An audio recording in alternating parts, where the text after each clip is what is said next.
that. So that was great. So let me take 5 minutes to go over something that I get the feeling not everybody is familiar with. This is basic stuff for some people, but not something that's familiar with people who are, say, from a physics background. So let me just do a recap real quick of bundle theory. So this is probably a semester's worth or half a semester's worth of material, but I'll cover it through very quickly here. So let's say G is a topological group. So for us, it'll all be, compact connected Lie groups, but just take any topological group. So principal G bundles are classified by pulling back a universal bundle. So what do I mean? So there exists, by this I mean there exists a principal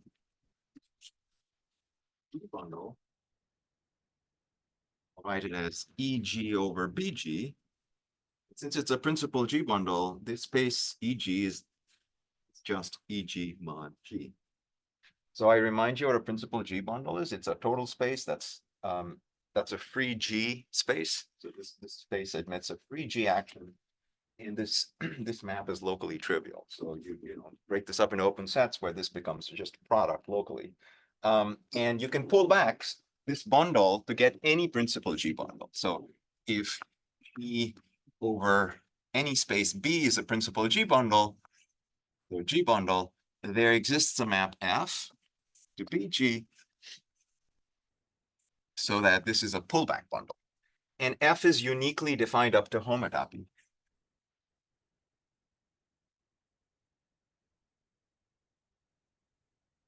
Now, how do you know that you have a principal G bundle?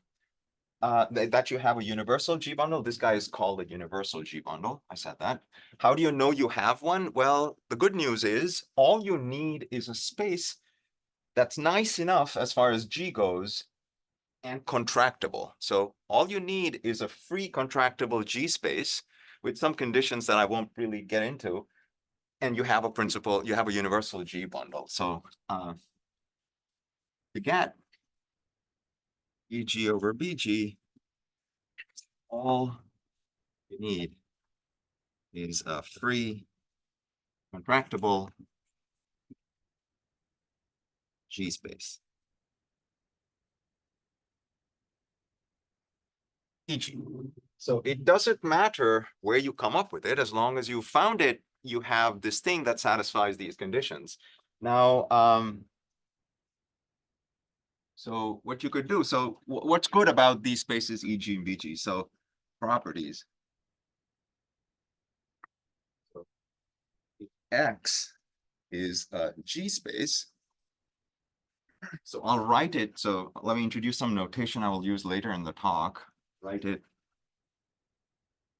X mod G. So what I mean by this is X has a G action.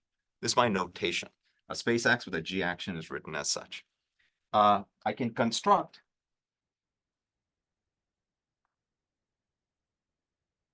a space that I'll write X mod G with an H. It's called the homotopy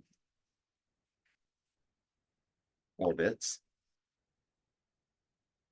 And what I mean by that is, well, take your EG, take the product with X, call X in this way so as to distinguish it from the product. So now this is also a G space, but now it becomes a free G space, right? Because this already was a free G space. This product has a diagonal G action, but it's free, and I do this. I should be clear about what I mean by the diagonal action. I really mean this.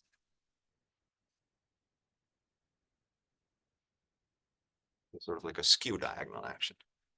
So this remember EG was contractible. So, you can think of this as saying, I'm just taking X and taking a quotient of it, but really I've made X the action of G on X, which in principle would not have been free. I've freed it up by throwing in a space, which is contractible, but it has a free action. So now I can take this. So these are what I'll call homotopy orbits. And then the cohomology, the equivariant cohomology of X is simply defined to be the usual cohomology of this space. So this is the kind of thing that happens. You can check that. So if I had an H space, so if Y is an H space, it's called subgroup K. So induce up a K space Y to a G space, then look at its equivariant cohomology, then this becomes isomorphic. So inducing up and calculating equivariant cohomology is not going to give you anything interesting. Why is that? And this is because, well, what am I going to do this? I'll take EG crossed over G, G crossed over K, Y, right? So this is what I mean by this. This is my notation. So this is what I do. Right? By definition, I'll take this space in, cross it with EG, quotient out the G action, but this is what I mean by that. This is my notation for it. But when I do that, you can check from this equivalence relation, that's just EG crossed over KY. That is to say, it's EG crossed Y mod K. But remember, I told you, all you need to get EK is a space with a free K action, which is contractible. K is a subgroup of G. EG was contractible with a free G action, so it's certainly contractible with a free K action.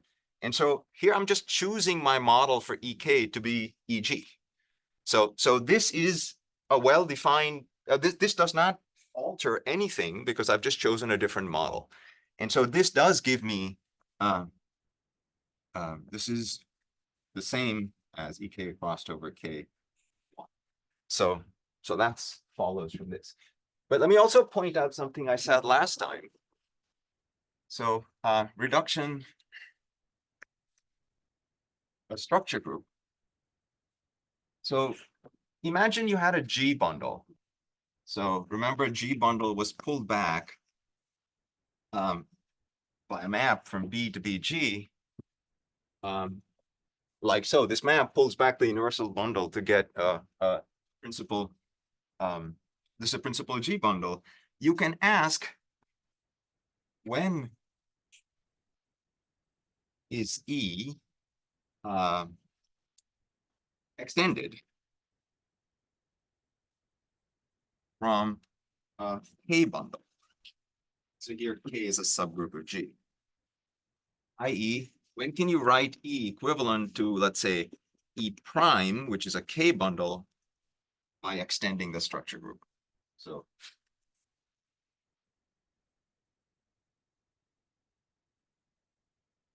now a statement like this basically comes down to saying you want to lift this map. When does this map admit a lift? Because see, BK, since K is a subgroup of G, these constructions are functorial enough that you get a map from BK to BG. And to ask when E can be written this way is asking for the existence of this map, which would be the E prime. So this, let's write it like this. You have such a lift. And to make this, to understand this question, or to answer this question, so yesterday I mentioned that, reductions of structure groups of bundles correspond to maps into homogeneous spaces G mod K. I made that statement in passing, so I just want to clarify that statement. If I chose a bundle here, and let's for the bundles that are of interest to us, let's assume that the bundle E was a trivial bundle. So this map goes to the base point here.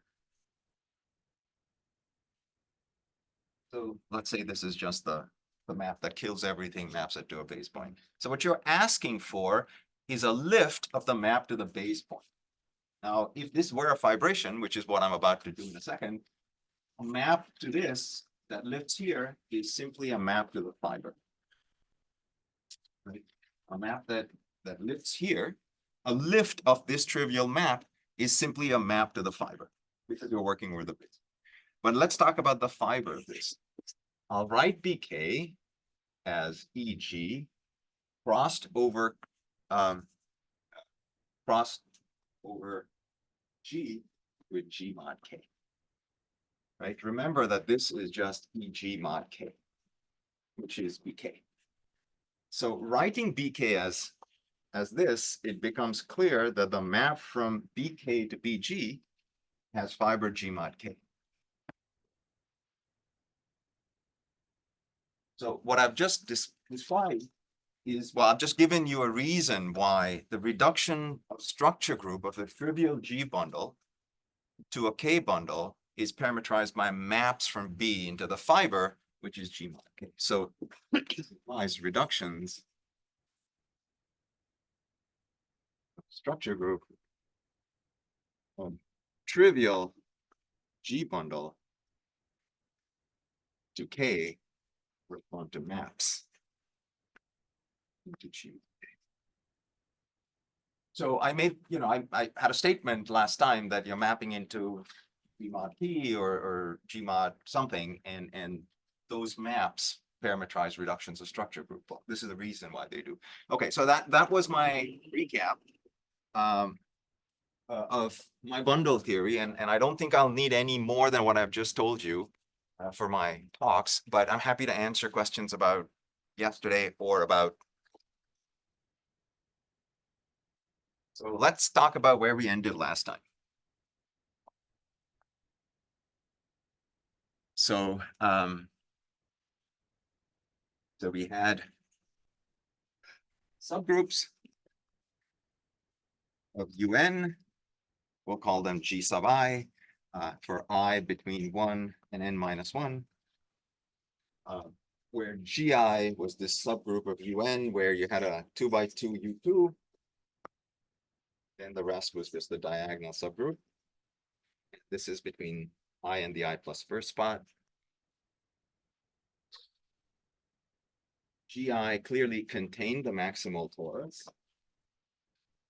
And I defined these spaces, which I called Bott-Samuelson I, to be crossed over T, GI2, crossed over T, GIK, mod T. And here I was a multi-index. So each I sub s is less than n, bigger than equal to 1. So each of these indices is one of these, and I'm taking a multi-index, and for each of them, I have these parabolic subgroups, and I construct this space, which I call my Bott-Samuelson space. And we observed last time that these spaces had the cohomology precisely given by the Bott-Samuelson, the circle bimodules, which were known as the Bott-Samuelson bimodules tensored together. So the UN equivariant cohomology of BSI was given by BSI1 tensor over Rn BSI2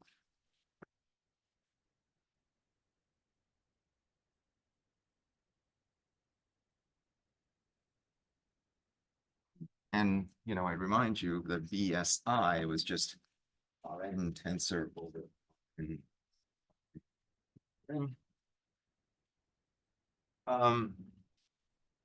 and we had a description of this in terms of geometry. BSI was this picture, and I'm going to draw this picture here.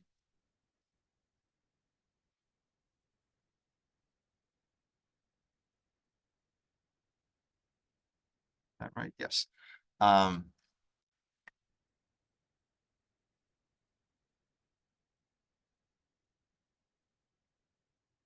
So what I mean by this is that it's the moduli space of bundles on an interval with k plus 1 marked points, where my structure group gets reduced to T at all the marked points and gets reduced to GI in between. So you have a GI1 bundle between between the initial point and the first mark point. And you have a reduction of structure group to T at these two mark points. From this point to this point, your structure group gets reduced to I2, GI2, and all the way down. And these are UN bundles. So UN bundles with this kind of reduction of structure group is precisely what this space is that I wrote over there. And when I include one space into another, if J sits inside I, we got a map from BSJ into BSI.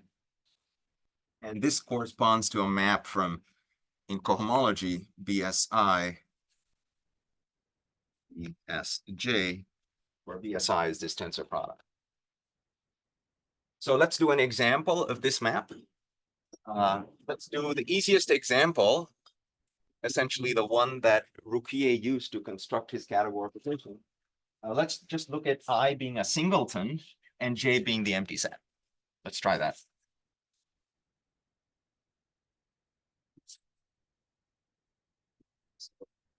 Here's an example. Let's take I to be just a singleton. So BSI is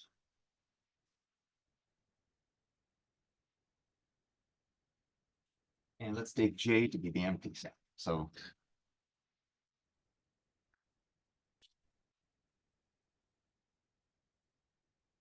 that's just UN mod T.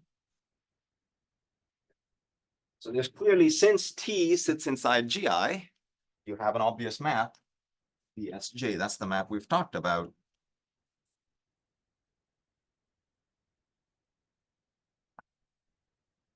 So the maximal torus always sits inside GI, so you have this map. And if so, what this does is induces a map in cohomology.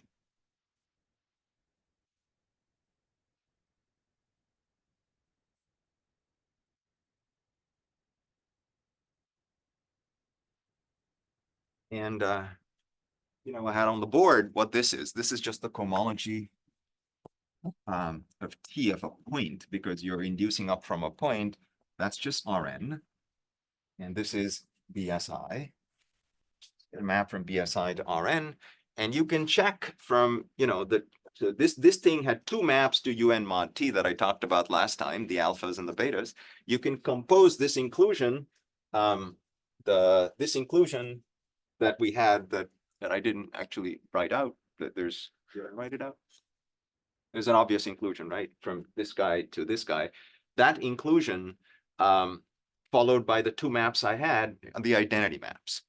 So there are two maps from here into UN mod T that made this guy a bimodule in cohomology. If you look at this inclusion and follow through those two maps, those are identities. So what that really is saying is that this map here is it's just the tensor product map.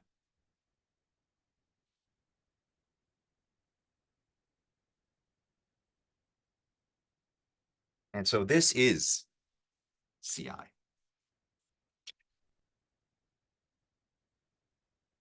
Complex is CI that Rouquier used to tensor together to get his categorification.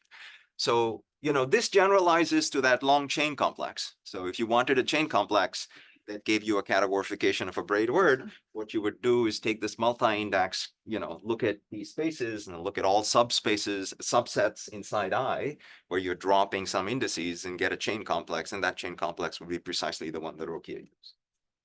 Okay. We also had this story last time. We talked about the story of what the geometry of trying to take Hochschild homology for each of these things after you created that chain complex. So you have the Rouquier chain complex for braid words, and then you take Hochschild homology term by term. And that was Kovanov's categorification of the links, which is known as Kovanov-Rozansky triply graded link homology. So the question we had asked last time was, what happens if I calculate the Hochschild homology of these guys and try and give a topological description of it? And so here's what we had for that. We had the space, which I called L sub I, which was almost this, except I didn't kill the last T, kept it as is. And now my T action on this space is just conjugation on the first and the last. This T, acts by T here, T inverse on the last factor. And I noticed that the geometry of Li corresponded to this picture. So maybe I didn't spell this out last time, but I am now. It's sort of evident in what I was saying. X0, X1. So sorry, this is XK, X1, X2, XK minus 1. And so it's you're taking a circle, you're putting K marked points on the circle, you're reducing your structure group of a UN bundle to T at every marked point. Then the structure group gets reduced to G. Kind of want to say in your notation that that picture corresponds to Li mod T. Yeah, so there is a not mod T. So this whole space has a UN action. So these are UN bundles with reduction. So you can always move a UN bundle. It's a trivial UN bundle. You can move it. So Li was you sort of inducing it up to UN. So this has a UN action. I guess I'm just confused. You had a similar picture for the interval. Yeah, I didn't identify the two endpoints for the interval. So the interval was for. Yes, that's the question. How have you identified the two endpoints in the construction of Li? I don't see it. I mean, it's not completely evident from this that this is what the picture is, but we had a description of Li as a pullback. At least after I did the Borel construction, the homotopy orbit construction. When I did this, what I got was ET.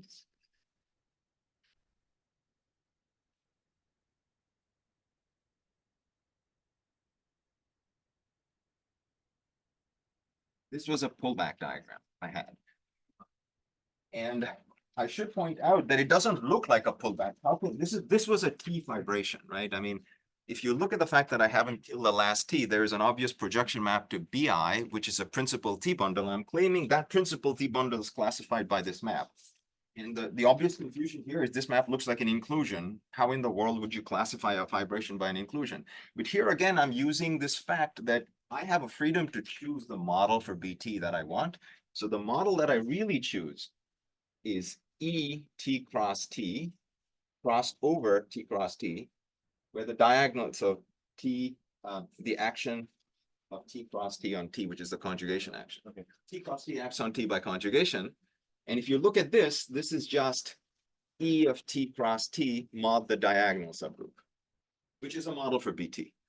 Now, thinking of it in this form, this clearly is a principal T fibration. And what I'm saying is that this principal T fibration is the pullback of this guy, but up to equivalence, it's just a diagonal map of BT into this. So now if you stare at this picture, what am I saying? I'm saying a bundle on an interval with whatever, breaking of symmetry you want in the interior. This map just picks out the first and the last point. So it just picks out, the points in the interval that probably I erased.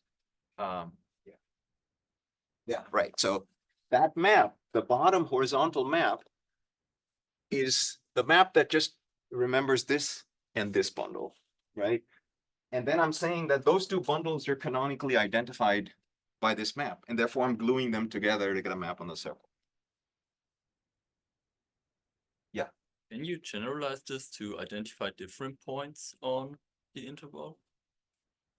I'm not sure how I would do that. I mean, are you saying that you'd make a little, do you want pictures that look like this? Yeah, exactly. I believe you could. I don't see why you couldn't. But I don't see a use for these objects, but I've learned to realize that saying that is a mistake. So it's conceivable that those kinds of pictures have some value in this setup.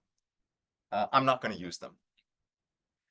Right. So these were the spaces. This was the geometry. And of course, one space sits inside the other in the same way, and I get a chain complex. That chain complex is precisely Kovanov's categorification of link homologies. All right. So now I want to move ahead. This is where we stopped last time. And if there are any questions, I'm happy to answer them. Okay, let's move. So now let me introduce local systems and then talk about twisted cohomology. So I wanted to point out, which I said, the other thing, the cohomology, the UN equivariant cohomology of Li is the Hawk-Shell homology of BSI.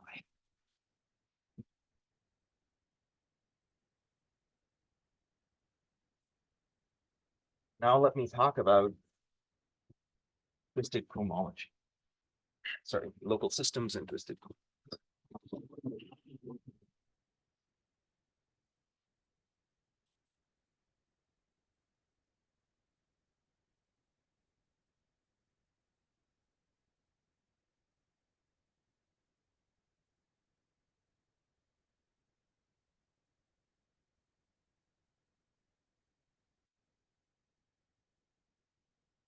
So our description of Li, at least the geometry of it, is principal bundles on a circle with some reductions of structure groups. UN bundles on a circle with reductions of structure group as prescribed, right? But I can always forget all these reductions of structure group and just think of this as a UN bundle on a circle, right? I mean, it is after all a UN bundle on a circle, but you're just reducing the structure group. So I just forget the fact that there's all this extra data on that bundle and just remember the bundle on the circle. Bundles on a circle, UN bundles on the circle, are just equivalent to UN, where you just have to choose a trivialization at one point, and then the rest sort of gives you the holonomy, if you will, of the bundle along the circle back to that point. So it gives you an element of UN. So there is a map. Forgetful.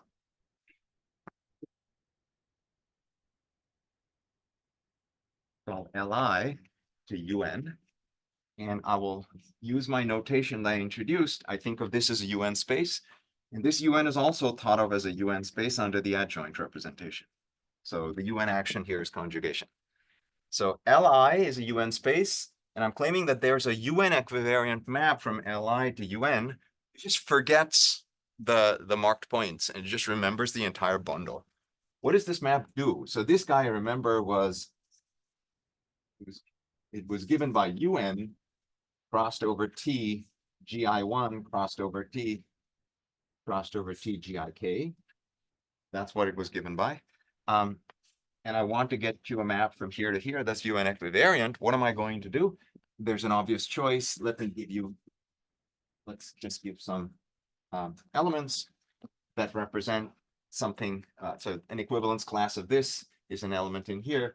I just send it over to G times the product of G1, G2, GK, G inverse. Yeah, so you started talking about monodromy and local systems, but before I thought you were talking about topological bundles. You didn't have a connection. No, I don't have a connection. I'm just saying that this is a rigidification of the construct. So these things they have structure, right? I mean, in what sense? What I sort of mentioned that these GIs are reductions of structure group between this point to this point. It's an equivalence. In what sense can you get an element of GI if you had a bundle between this to this? If you had a connection, you look at the holonomy from this point to this point to get you an element in GI. So I'm implicitly assuming that the model that I have for reductions of structure group has a connection in the background. It's not, there is no connection. I'm just saying that this data, writing Li as this space, is equivalent to the moduli, if you want in the language of stacks, is an equivalent stack. This stack with the UN action is equivalent to the stack of bundles on an interval with on a circle with these marked points. And in that description, I have a map here. So if you want to make this map rigid, you want to actually see what this map is. Think of connections is all I'm saying. I'm just saying think of connections. But what this map does is simply forgets the marked points and thinks of the whole bundle. And you see what it's doing. It's just multiplying all the G's together. So you're just multiplying the holonomies as you go around. And then this G inverse is just a parametrization at your based marked point. Did I imagine that you're choosing the trivial UN bundle? Bundle's always trivial. It's always trivial. So that's the sense in which you have a connection. Yeah, you can take a non-trivial bundle, but make the stack equivalent by choosing a trivialization. Yeah. So you don't have to see, I mean, the statement I mentioned that you're forgetting, taking a bundle and forgetting the marked points is just sort of to give you a context of this map, but you don't have to know that. You just need to know that this is a well-defined map. And the map is defined as such, and it's well-defined, you can check, makes sense. So all of these spaces admit maps here that are equivariant to this, and this map here is compatible under inclusions, which by that I mean if Lj is seen as a subspace of Li, then obviously you have a commuting diagram.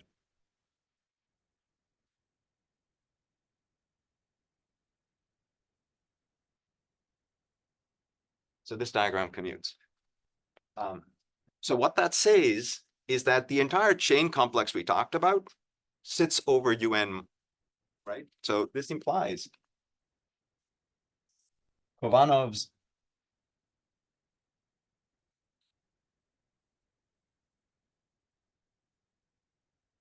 remember, this is the cohomology of Lj, Li.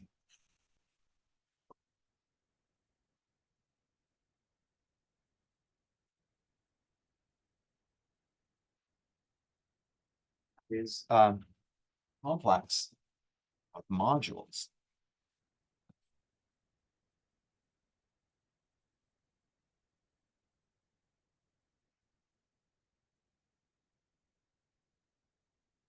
This whole thing.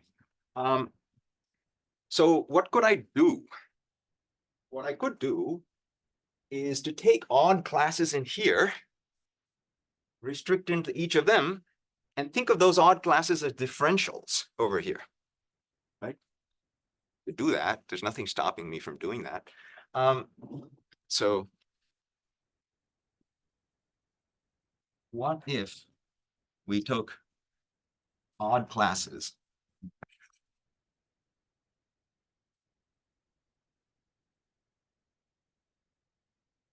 This is torsion-free, incidentally. This cohomology is torsion-free. So if you have an odd degree class here, it squares to 0, right? So if I took an odd degree class here, pull back each term, calculate cohomology, and then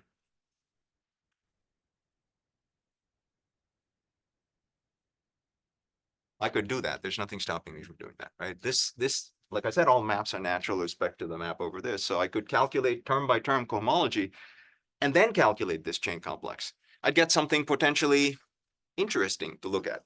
So what do I get? So let's look at the odd degree classes in UN. Right.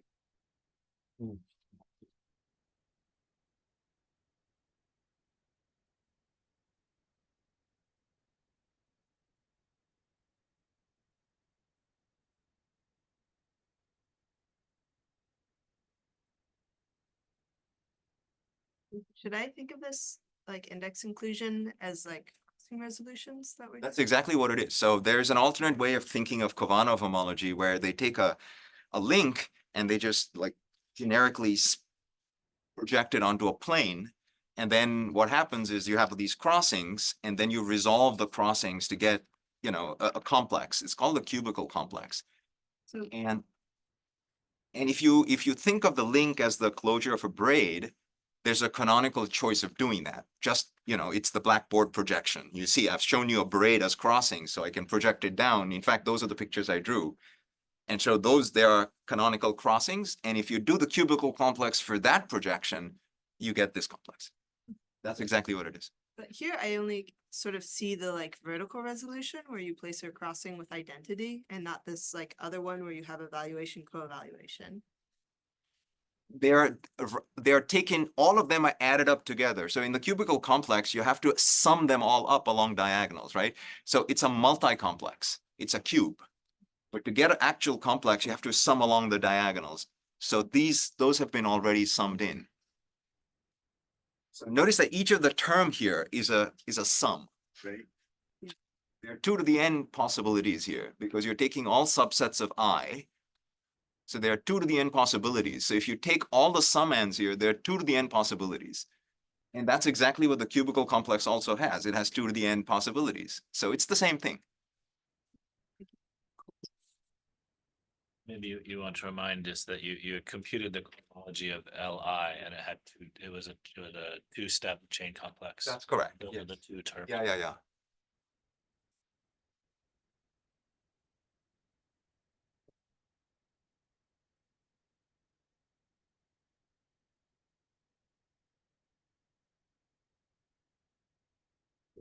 So, let's try to understand HUN RUN. This is the under the adjoint representation. Now, unfortunately, well, this thing is isomorphic.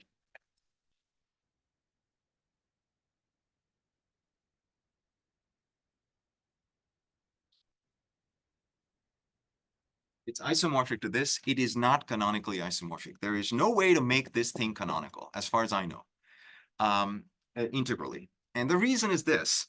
If you try to calculate this, there's a Borel construction involved. It's not true that UN mod UN up to homotopy is equivalent to BUN cross UN. This is not true. So there's no reason to believe that the homology is split up like this in a canonical way. It's non-canonically isomorphic, but the point is, you know, there are these classes here. This is a Hopf algebra. The cohomology here is a Hopf algebra over the coefficients. But the point is, if you try to take the primitives, you'll run into trouble with lower degree primitives coupled with elements over here. So there's an associated graded that's canonical, but there is no canonical choice of picking primitives in this. What you can do though, which is it's suggesting something interesting, is that set n to infinity. There is an obvious map from this homotopy quotient to U infinity, mod U infinity, and U infinity is an infinite loop space. Here you do have a canonical decomposition. So you can pick odd classes over here and make take the so many first odd classes and restrict them over here, then you get canonical choices. So I'm saying, thinking of it this way, you don't get canonical choices, but going to infinity allows you to pick some canonical choices, but it's a non-trivial like observation that you could go into infinity and do that. And these odd classes, they couple to all the UNs. It's not that, you know, these odd classes will be 0 beyond, if you took an odd class here in degree 15, it's not true that it'll restrict to 0 for, you know, U6 or U7. They'll have contributions all through, and that has to do with the fact that the Hopf algebra structure here involves all the maximal torus elements. So what I will do. Sorry, can I ask in particular, is that first isomorphism, then when you said is non-canonical, is it, you're saying it still exists as a ring isomorphism, or it's just a linear? It's a ring isomorphism, yes. Ring, okay. It's a ring isomorphism, but the choices of these classes you'll have to make choices. And the choices are not canonical. So for instance, look at the degree 5 class. You know, I can take a degree 5 class, but add to it a degree 1 class with extra some degree 4 class here. There's just no way to separate the two. Yeah. So pulling back.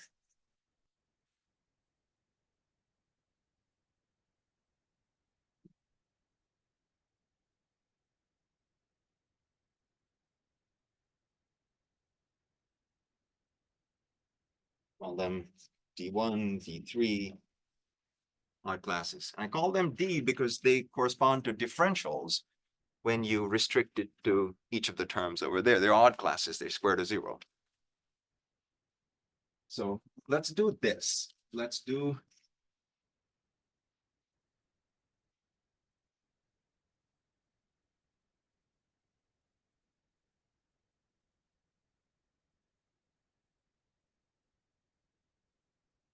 here's an H outside.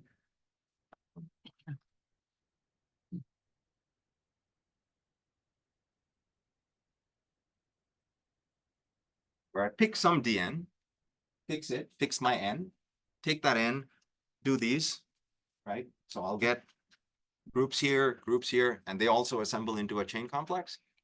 And then calculate the homology of this. So theorem This is by Thomas Gomez. He's a grad student of mine. Proved the conjecture that I had that this is isomorphic to SLN link homology. L is the link. Given by closing the braid that corresponds to this. So the point here is that, remember that in the beginning, when the first lecture, I talked about Khovanov's categorification, and that gave you homological link invariants. And I call those SL infinity. And I said they're also known as triply graded Khovanov-Rozansky homology, right? I said these words, and in passing, I mentioned that they actually, it falls in a family of homological link invariants called SLN link homologies. And for n equals 2, SL2 link homology is called Khovanov homology. It was known as Khovanov homology. It was a categorification of the Jones polynomial. But all of these SLN link homologies categorify certain quantum link invariants. They're called SLN link invariants. So they're all categorifications. The construction, the traditional construction of these link invariants is through a matrix factorization differential. You took the original chain complex and added to it a certain differential, then calculated its cohomology. What I'm saying is, in this framework, that extra differential is like dn. This is this extra differential that comes from an odd degree class over here. And you compute the cohomology respect to that differential, and then you get a chain complex, and then compute the cohomology of that chain complex. You'll get something else. All right, so maybe I can calculate the value on, yeah. Is there a way to get SLN link homology for n even? For all n. Oh, So sorry, so I should have said the 2n plus 1 here corresponds to SLN, my mistake. This is my mistake, thank you for pointing this out. Yeah, these are odd ones.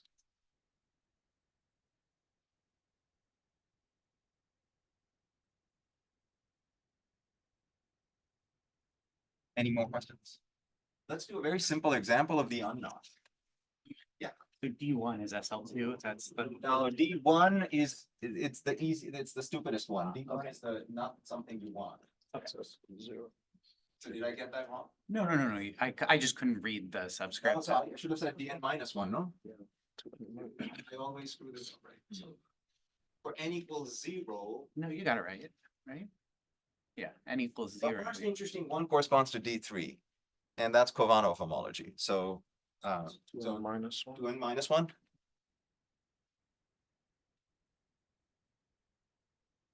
So,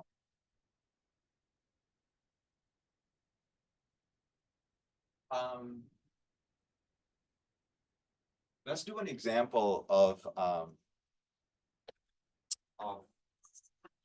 the unknot. So just the unknot. L.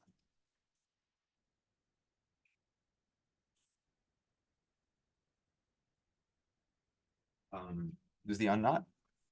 If I looked at SL, so I can write this as the closure of the braid sigma 1 closure. So here sigma 1 lies in the one stranded braid group. It's not a very interesting group.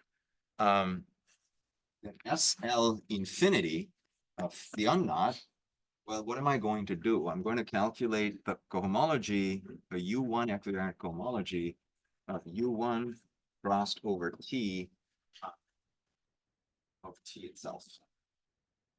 Because in U1, there are no parabolics. So the only subset that has I in it, the only I you can think of is the empty set, right? And so for that, the Li corresponds to, this is the Li space, where T acts on itself by conjugation, right? So this is nothing, this is just H T of T with the trivial T action. Conjugation action is trivial. So this is, we're talking about SL infinity here. So this is just polynomial algebra on a degree 2 class, tensor and exterior algebra on a degree 1 class.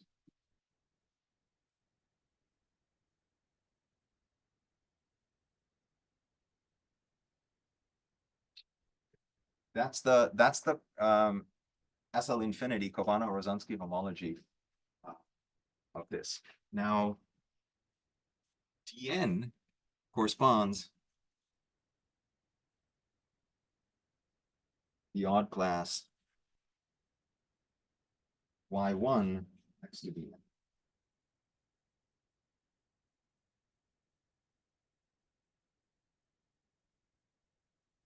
Got something wrong, it should be 2n plus 1.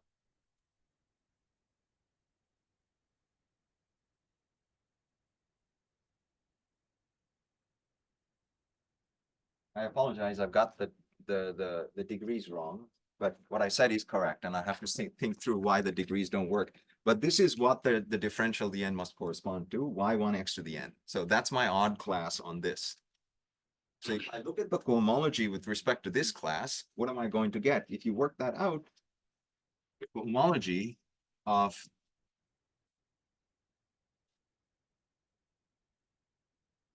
U1 of L of the empty set with respect to the n is isomorphic to Zx mod x to the n. It's shifted by this class y. It doesn't matter. You're multiplying by this class, so the cohomology multiplication by this is injective on anything which is polynomial. It kills everything which has y1 multiplied with it because you have a y1 here. And so when you take cohomology, all you'll be doing is taking y1x, so the free module over this generated by y1, and then quotienting out this relation. So you will get this x to b. Yes. Sorry, so we're taking equivariant cohomology of the LJs That's in correct. that complex, right? What group are we taking equivariant cohomology? U1, because it's in braid group with one strand. I guess in the general. Yeah, so that depends on the strands that we're closing. So you take a link, write it as a closure for braid. By Markov's theorem, there is some braid with some number of strands that closes to give you that link. So you choose that, but this chain complex satisfies Markov too. So I guess I understand that, but what, right, the formula that you've written down there should have some H subscript use something, right? I see what you mean. You mean here, down here? Yeah. It's just your n, whatever n you wanted. And the little n and the big N are Not independent? related. They are not related in any way. Related to the little n and the big N being not related at all. Yes. The fact that you originally chose your group to be UN and now SL capital N is coming up, are those types related? to No, each other? that's a good question, and the answer is no. Are you asking the relation between SL and U? Yeah. I apologize. So those two are related. So, yes. The reason for that is that what you want to think of this story is you want to think that this is coming from a two category of representations of a quantum group, right? You want to think of a quantum group in the background here. My UN is like the compact form for the classical underlying group. And the quantum group here is SLN, or the quantum group corresponding to SLN. So yes, the SLN that's in the SLN homology corresponds to the quantum group side. And that's why the notation is SLN. And I'm using UN because I'm using the compact form to describe the topology. So yes, those two are related. But the little n, They have different subscripts. but they have different subscripts. And that is a very interesting thing that I don't completely understand. I don't understand why here you have a little n that's unrelated. And you see in principle, the SL2 link homology is when n equals 2 should correspond to a different level. So there are levels for the quantum group. This is what corresponds to the level in my world. And so there's a level rank duality going on that I don't quite understand here. In this picture, you're not seeing what you would have expected the quantum groups to tell you. Yeah, this should have, this is just a one-stranded braid group, but I'm getting n over here. So Yeah, the level is showing up for one strand and it should not be that. That this should represent, in the quantum side, this should represent the SLN. And it's not. That's it's something that confuses me a lot. Sorry. So if you were to try to realize with the unknown Markov 2 and try to like create the Yeah, so you Right. have a two-term complex, right? If you wanted to do the closure of something like this, you still get an unknot, but now you're working with two strands. So now you get a two-term complex. So what you would get would be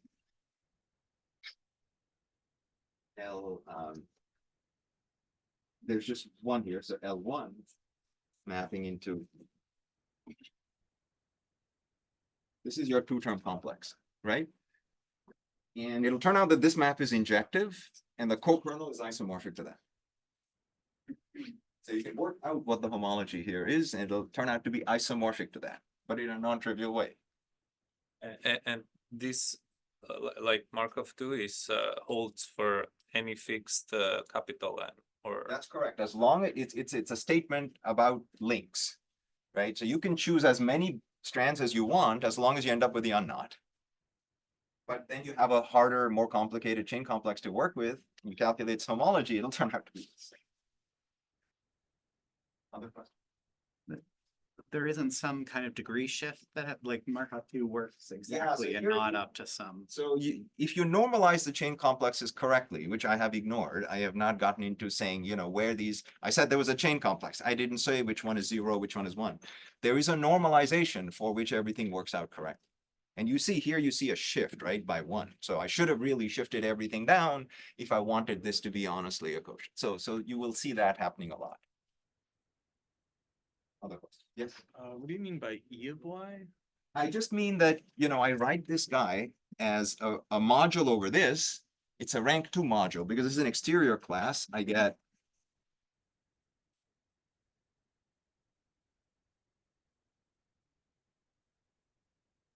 right.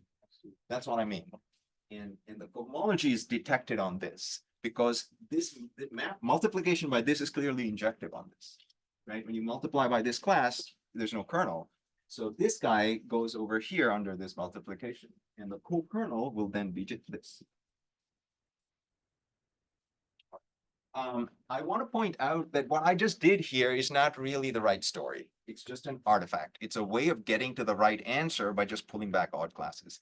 What you really want to think of is this as a local system on these spaces. You want to think of this as B of a certain group.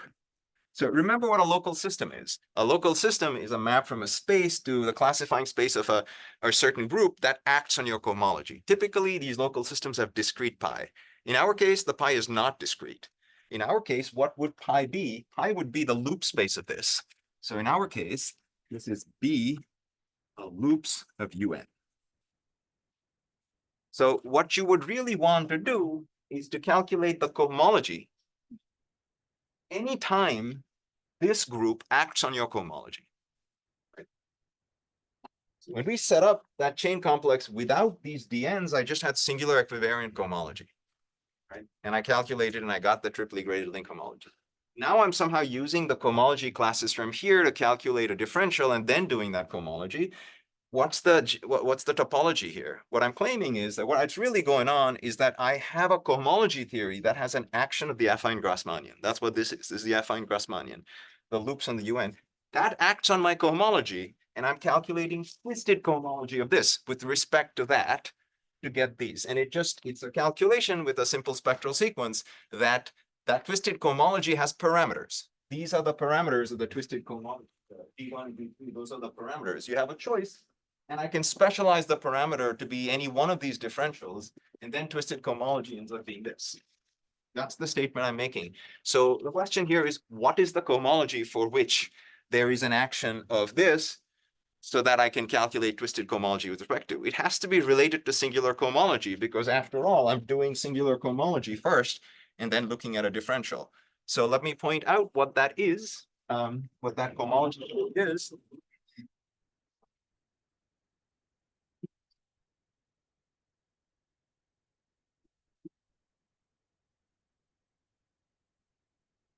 first thing I'll do is set n to be infinity. Because remember, Markov 2 requires you to stabilize n. You don't want to fix the number of strands because Markov 2 changes the strands. So if you want to do something like stabilization, you're going to have to set n to infinity. So I'm going to create a cohomology theory on which the affine Grassmannian loops UN acts, but I also want to not care about what UN I work with. So the natural thing to do is to get an action of loops U infinity, or the infinite Grassmannian BU, Z cross BU. That's what you would really want to act. So let's do the naive thing. We know there's singular cohomology. Singular cohomology is implicit in this whole thing, but I also require an action of loops UN.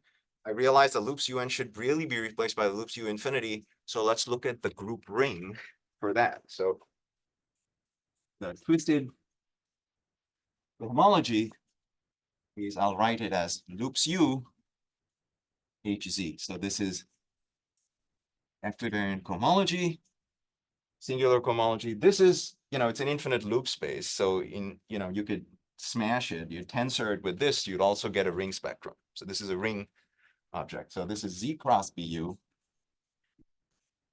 smash with a disjoint base point to make it a ring spectrum, or the ring cohomology theory. Sorry for using the word spectrum. That's my thing. And clearly there's an obvious action of loops UN on this, because it acts on this. It acts on this cohomology theory. Notice the coefficients. Let's call this, let's give it a name, script H. What is pi star script H? Well, it's an equivariant cohomology, so I'll just say it's pi star H, and by this I mean you can take equivariant cohomology with respect to any group, but they are parameters.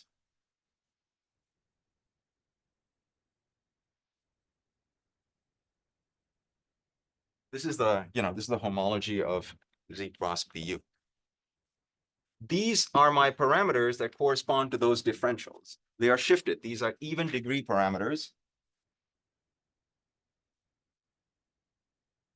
And that has to do with the fact that this is the cohomology whose classifying space, if you will, is the unitary group. So, that there's a degree shift going on. These are somehow, these classes transgress to the DIs over there, because the DIs live in a different place. They live in the U's. The U's are to be thought of as the classifying space.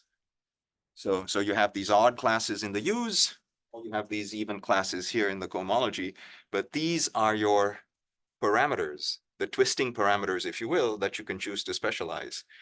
B1 as well. Do you only mean that there's only even classes? They are all even, B0, B1, B2, but the degree of BI is 2. 2i, sorry. Yeah, this is just the homology of Z cross BU. I'm not writing anything deep here. I'm just saying it's the homology of Z cross BU. And so that's right. So my DN would be the nth class here. The DN would correspond to the nth class here. Okay, so the claim is, twisted cohomology, there is something like this. I'll write it like this. Twisted cohomology of Li is equal to the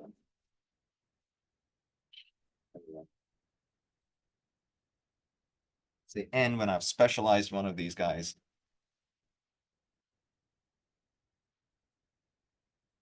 So this is a calculation that you can sit down and calculate the twisted cohomology with a specialization here. So by this, I mean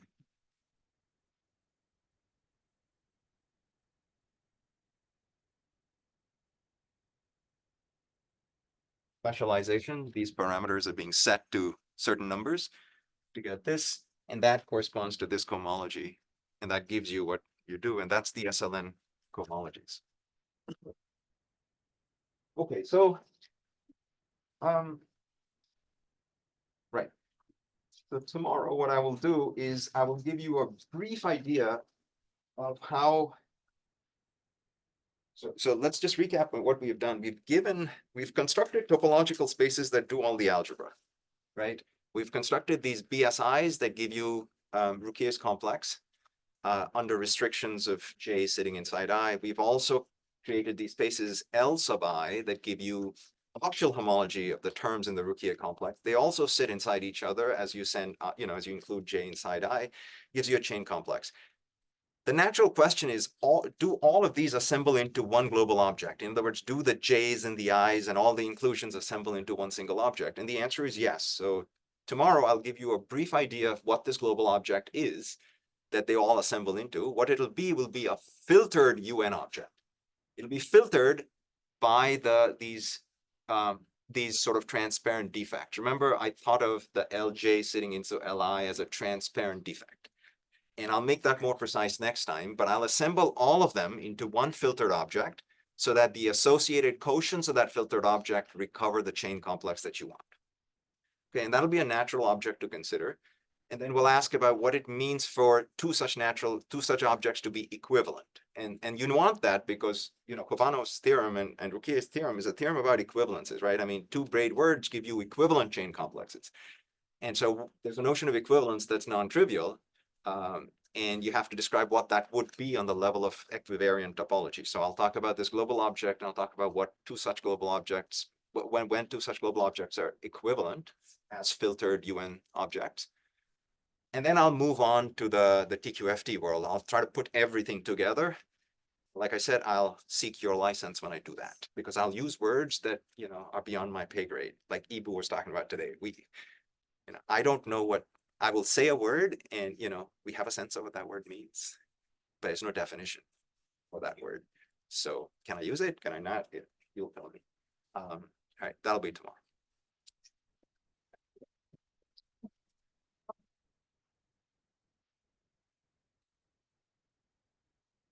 What questions?